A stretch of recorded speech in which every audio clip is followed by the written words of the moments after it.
Let's talk NBA Championship Finals. We're going to get a recap going. Spurs Grizzlies. That was so long ago. How long ago was that? Like forever. It seems like forever and a day ago. Sorry, Grizzlies. And honestly, in the beginning, I really had the Grizzlies doing their thing. I was like, man, the Grizzlies can at least make it a 5-game series. But, we talking about Popovich, greatest coach in the league right now, handling the Grizzlies. Look like easy work for them boys. And I feel bad for the Grizzlies, but y'all got handled like you was supposed to. Tony Parker got the meanest jump shot. He did y'all like y'all was supposed to get done. Ginobili took a while. I guess he was battling an injury. That works. Hopefully with the rest he'll come back and be dominant. It was a real not a nail biter. It was just boring. That's what we expect from the Spurs, but they did their job, and I really appreciate it. I mean, I'm glad they did that. As exciting basketball for as fast as it was, just seeing Tony Parker evolve into this dominant player is just amazing to me. Tim Duncan still has this extremely slow wind-up. I enjoy watching it. I'm not really a Spurs fan. I'm just a fan of basketball. I love basketball, and the Spurs they do it for me right now. I'm enjoying the Spurs basketball. They're playing like a team, Tony Parker gets them involved. He had them breaking them down. Tony Allen over there with the flippity flop flop. Even through all that nonsense, the Spurs still managed to come through and slap them in the face. Recap on the Heat and Pacers. It just finished, just wrapped up. It took for a long time, and I love it that it took a long time because I really was expecting it to go no more than 5, maybe 6, if anything, but they went to 7, and I enjoyed every moment of it. It was the greatest series thus far. I mean, I was really expecting the Heat to just come in there and slap them around. I hate being right about the Heat winning, but I mean, you can't really expect nothing less from them right now. The boys weren't balling. LeBron is balling. LeBron is on point. LeBron James is the one who is doing all the work for the Heat. Now, I know you delusional Heat fans seem to believe that LeBron James is not doing it by himself. Wade didn't show up till Game 7. Bosh didn't show up till Game 7. With the help of Chris Anderson, LeBron James was balling. Chalmers, Cole, Ray Allen is a non-factor. These things we know the Heat to be. We know we're supposed to expect Wade to score at least 20 points. We know we're supposed to expect Bosh to get a lot of rebounds. He's not. For some reason, he feels like he's shorter than what he is, and he's definitely playing the wrong position. Maybe he feels... I'm not going to say that. I'm not even going to say what I want to say right there because I don't want to get fined $75,000. You can't talk bad about the people in the NBA because you'll end up being blacklisted. It's kind of like snitching in college basketball. Dang, were those low blows? Oh, well. Now, for my predictions. The predictions. Wow! Miami Heat and the Spurs. I knew this was going to happen after OKC lost. Popovich, best coach in the league, against Mike Spoelstra. Everybody feels like Mike Spoelstra is not a real coach.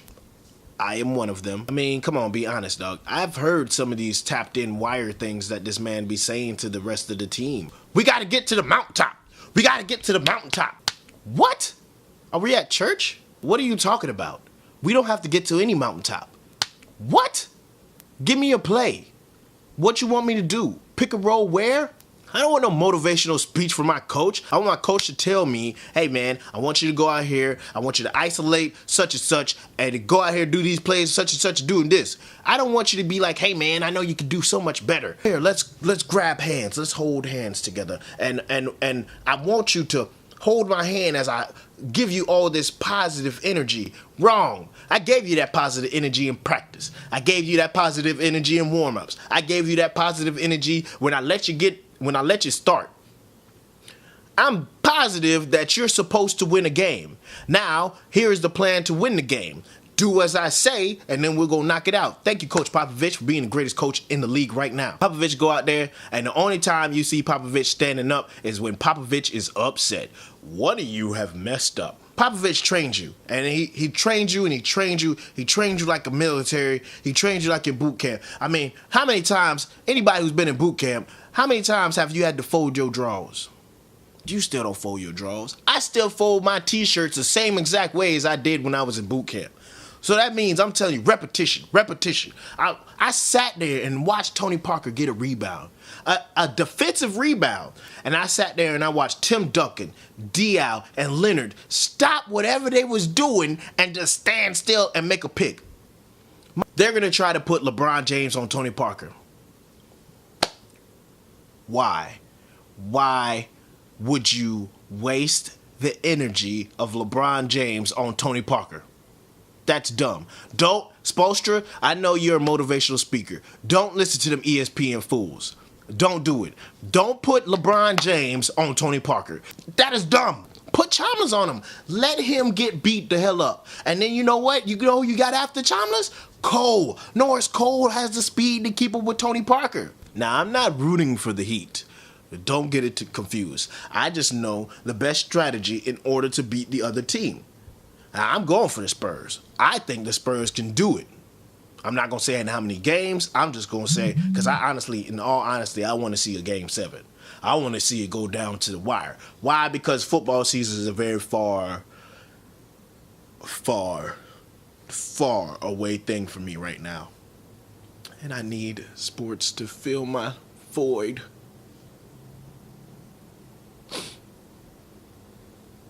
Tony Parker's game is not scoring. Tony Parker's game is throwing the ball out, getting everybody else started. Tony Parker scored 30-plus points only because it was fun. I can honestly say Tony Parker's not going to be 30-plus games in these playoffs. In these finals when it come up. It's not going to happen. Tony Parker's not that kind of dude. He don't want to be that kind of dude. You don't have to worry about him scoring it up. You have to worry about everybody else. I say Tony Parker, Tim Duncan, Leonard, Green. It's going to be a Spurs game. The first game, I might even give it to the Heat, the first game. Because, they still got oil on their joints. They still, running off the last game. That's in a couple of days. You got the Spurs. They've been chilling for a long time. And then they got to make that journey to Miami. I say Spurs win it. I hope it goes to Game 7. So I'm going to say Spurs in 7. Spurs in 7. Please make it a 7-game series. I really need a 7-game series because I need sports to fill the void. I need sports to fill the void. Know what I'm talking about?